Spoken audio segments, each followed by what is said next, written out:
நான்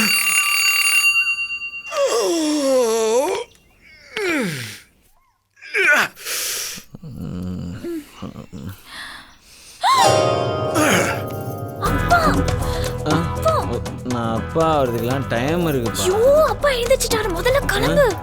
அப்பா அட எல்லாம் இந்த ஆளுக்கு வேற வேலையா இல்லை. இந்த வரேன் இரு. அந்த பக்கம் இல்ல, நீ விடு. இன்னைக்கு செத்தான் சிவனாண்டி. எடவா கடு சௌக்கியவா? ஏன் மாமே, நானும் உன் பொண்ணு உள்ள லவ் பண்ணிக்கிட்டு இருக்கோம். நீ என்னடான்னா அது கூட தெரியாம தூக்கத்தில் நடந்துக்கிட்டு திடுற? இல்லை தெரியாம தான் கேட்குறேன். அது என்ன தூக்கத்தில் கூட மீசியை முறுக்கி விட்டுக்கிறது? நறுக்குன்னு கொட்டி விட்டுருவேன். நல்ல வேலை தூக்கத்தில் புல்லட் எடுத்துக்கிட்டு உருன்னு போகாம விட்டிய.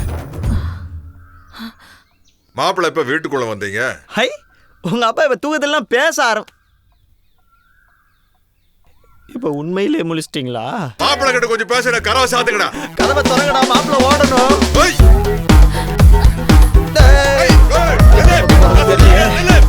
மொட்டை பைப்பா சாரி.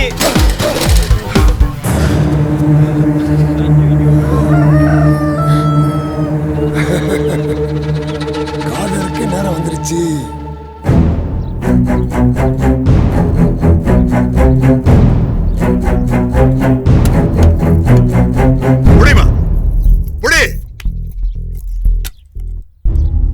ரெண்டே விஷயம்தான். ஒண்ணு, அவமான தாங்காம தன் மக கையாலேயே செத்தா சிவனாண்டி இருந்து ஊர் பேசிட்டோம்.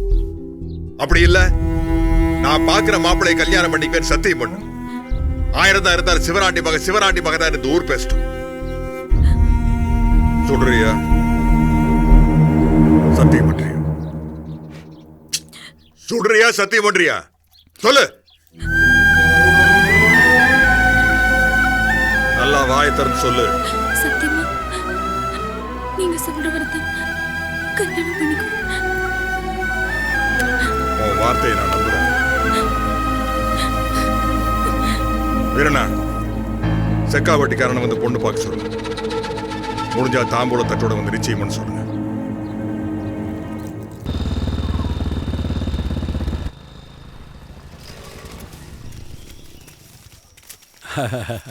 வாங்க வாங்க வாங்க வாங்க சிவனாண்டி.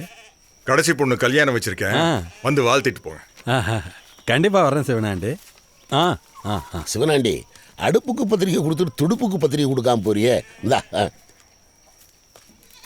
இந்தப்பா சில்குவார்பட்டி மைனரு, எங்க பொண்ணு லதா பாண்டிக்கு கல்யாணம் செஞ்சு வெள்ளாட்டங்கறி போடுறோம். நீ ஒன்றும் செய்முறையெல்லாம் செய்ய வேணாம்.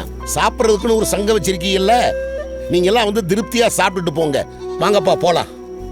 இப்ப சந்தோஷம் தானே? இப்பதான்ப்பா மனசுக்கு ரொம்ப சந்தோஷமா இருக்கு. வாங்க.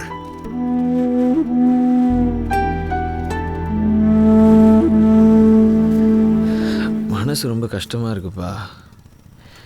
இவ்வளோ நாளாக எதுவுமே தோணல, இப்போ ஒரு மாதிரியா இருக்குப்பா. நான் என்னதான் ஜாலியாக தெரிஞ்சாலும் உள்ளுக்குள்ளே சீரியஸாக தான்ப்பா லவ் பண்ணேன். இந்த மைனர் மேஜர்லாம் கல்யாணத்துக்கு மட்டும்தான், கலட்டி விடுறதுக்கு இல்லை போல். அப்பா பேச்சை மீற முடியான்னு தெரிஞ்சா அப்புறம் ஏன்பா இந்த பொண்ணுங்கள்லாம் பார்க்குறாங்க பேசுகிறாங்க? ஆரம்பத்திலே பேசாமல் போயிருந்தா நாங்கள் அடுத்த பிள்ளையை பார்த்துட்டு போயிட்டே இருந்திருப்போம்ல. எதுக்கு இந்த அவஸ்தையெல்லாம்? எனக்கு எதுவுமே கொடுத்து வைக்கலப்பா. சின்ன வயசுலேயே அம்மா விட்டு போயிடுச்சு. ஆசைப்பட்டு ஒரு பிள்ளையை லவ் பண்ணேன், இப்போ அதுவும் இல்லைன்னு ஆயிடுச்சு. இந்த கோடி பைய அவனுக்கு ஒரு ஆள் கிடச்சோன்னு விட்டு போயிட்டானப்பா. எனக்கு பிடிச்ச எதுவுமே என் கூட இருக்காதுன்னா இன்னையிலேருந்து ஒன்று எனக்கு பிடிக்காதுப்பா. இந்த லவ் ஃபெயிலியரான பசங்கள்லாம் பார்க்கும்போது எல்லாருக்கும் கிண்டலாக இருக்கும். ஆனால் அந்த இடத்துக்கு வரும்போது தான்ப்பா அதோட அவஸ்தை தெரியுது. சை மண்டை காயுதுரா சாமி. டேய், தாய் இல்லாமல் வளர்ந்த பசங்களை கல்யாணம் பண்ணிக்கிறதுக்கு ஒவ்வொரு பொண்ணுக்கும் கொடுத்து வச்சிருக்கணும். ஏன்னா தாய் இல்லாமல் வளர்ந்த பசங்க தான் வர்ற பொண்டாட்டிய தாய் மாதிரி பார்த்துக்குவானுங்க. விடுறா, அந்த பொண்ணுக்கு கொடுத்து வச்சது அவ்வளோதான். நீ தானே வருத்தப்படாத வாலிபர் சங்கத்தோட தலைவர், நீயே வருத்தப்படலாமா? இந்தா காசு எடுத்துக்கிட்டு போ. மருந்து வாங்கி குடிச்சாக்க எல்லாம் போயிடும். என்னப்பா நீ என்ன மருந்து வாங்கி சாப்பிட்டு போக சொல்கிற? டேய், இது பூச்சி மருந்து இல்லைடா, லவ் ஃபெயிலியர் மருந்து. எல்லாம் தெரியாத மாதிரியே நடிப்பாங்க. கடைக்காரண்ண ஒரு லவ் ஃபெயிலியர் மருந்து கொடுங்க. கட்டிங்க. குண்ண சீக்கிரம். காசை மட்டும் வாங்கிக்கிங்க, கூலிங்கே இருக்கிறது இல்ல. அண்ணே எங்கிட்ட ஒரு மருந்து பாட்டில் கொடுண்ணே. ஏய், உன்னை யாரா இங்க வர சொன்னது? போடா. அடி மாப்பிள்ள, அடிச்சு கொள்ளு மாப்பிள்ள இந்த மருந்து பாட்டிலாலேயே. டேய், என்னடாச்சு? மாப்பிள்ள, நீ சொன்ன மாதிரி இந்த கோடியை தெருக்கோடியில விட்டு போயிட்டா மாப்பிள்ள. அவ டேய், அங்க பாரா, சுனில் குமாரா. அவ என்ன கலட்டி விட்டது விட பரவாயில்ல மாப்பிள்ள. பக்கத்துல அவன் மூஞ்சிய பத்தியா திருவிழாவில் டெல்லி அப்பல விற்கிற மாதிரி இருக்கான். அவனு போய் எது நடக்கிறதோ அது நன்றாகவே நடக்கிறது. எது நேற்று உன்னுடையதோ அது இன்று வேற ஒருத்தனோடதாகும். அப்படியா? நாளை காலையில கல்யாணம், எல்லாரும் வந்து. சரிம்மா, கண்டிப்பா வந்துடுறோம். காதல் என்பது பொது உடமை, கஷ்டம் மட்டும்தானே தனி உடமை. காலையில கல்யாணம், கண்டிப்பா வந்துடணும். வந்துடுறோம்மா. கஷ்டம் மட்டும்தானே தனி உடமை. அப்பனுவா தாழ் சேராம போனா நீயும் தான் பிறக்க முடியுமா? இதயம் போதும் நீயும் தான். மாமா மாமா, அக்கா கூப்பிடுறாங்க, சீக்கிரம் வருவீங்களா? உங்க அக்கா நல்லா இருக்குமா? எங்க அக்கா இல்ல, லதா பாண்டி. எங்க?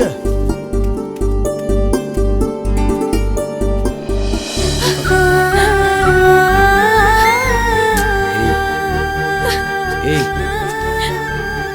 என்ன? இங்க பாரு, நான் கரெக்டா 1 மணிக்கு வீட்டை விட்டு வந்துருவேன். நீயும் வந்துரு. ஊருக்கு வெளில இருக்கிற கருப்புசாமி கோயிலுக்கு போறோம். அங்கிருந்து கார்ல பழனிக்கு போறோம். போற வழியில அப்படியே. என்ன நான் பாட்டுக்கு பேசிக்கிட்டே இருக்கேன், நீ முழிக்கிற? ஓ, அப்போ நான் எங்க அப்பா பார்த்த மாப்பிளையே கல்யாணம் பண்ணிட்டு போயிருவேன். நீ எஸ்கேப் ஆயிரலாம் நினைச்சியா? கொன்னுருவேன். அப்படிலாம் இல்ல. அப்புறம் எங்க இவளை கூட்டிட்டு ஓடுனா இவ அப்பா சுட்டு கொன்னுருவாரோன்னு பயமா இருக்கா? இங்க பார், வாழ்வோ சாவோ ஒன்னாதான் வாழ்வோம், ஒன்னாதான் சாவோம். ஹே லூசு, நீ எதுக்கு சாகிறத பத்தி யோசிக்கிற? இந்த போஸ் பாண்டியை நம்பினோர் கைவிடப்படார். என்னங்க, லதா பாண்டி காணோம். என்னங்க, எங்க படுத்துட்டா? எங்க போனான்னு தெரியல, காணோம். இப்ப நான் என்ன பண்ணுவேன்? பாவி மகளே.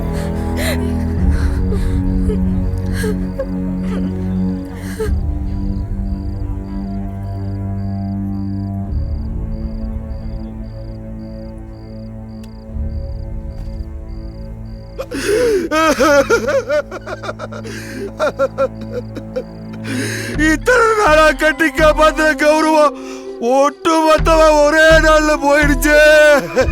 தலை நிமிர்ந்து நடந்த எங்க முதலாளியோட தலைய பார்த்து நடக்க வச்சுட்டு போயிடுச்சு. ரசனா சும்மா வெங்காயம் மாதிரி அழுதுகிட்டு நீங்களா வந்து வெளியே இருங்கய்யா. என்ன சிவனாண்டி, என்ன யோசிக்கிற? ஒட்டுமொத்த குடும்ப கௌரவத்தையும் காத்துல பறக்க விட்டுட்டு வீட்டை விட்டு ஓடி போன புள்ள நமக்கு தேவையில்லை சிவனாண்டி. ஒரேடியா தலையை முழுகிடுவோம். உனக்கு என்ன வேற பிள்ளைகளா இல்லை? 2 பொண்ணு இருக்கு, முத்து மாதிரி 3 பேரனுங்க இருக்காக. 3ல 1 போயிட்டா என்ன குறைஞ்சிரவா போகுது? இப்ப நீ என்ன சொல்ற? வீரன் எங்க?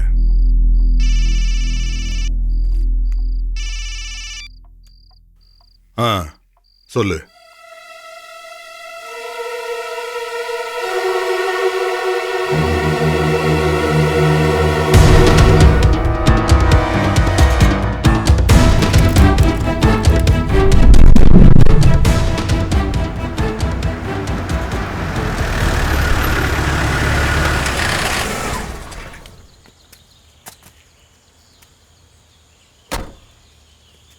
நீங்க சொன்ன இடம் வந்துருச்சு. எப்படி போகணும்?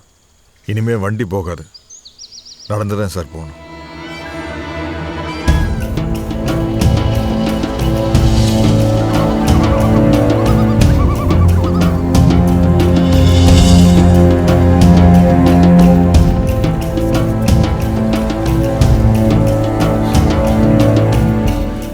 ஏங்க, இன்னும் எவ்வளவு தூரங்க போறது?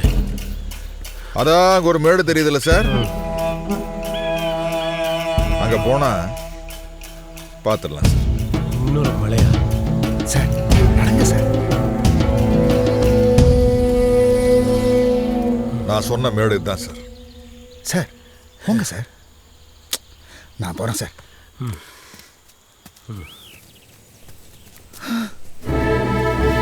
அட பாவிகளா.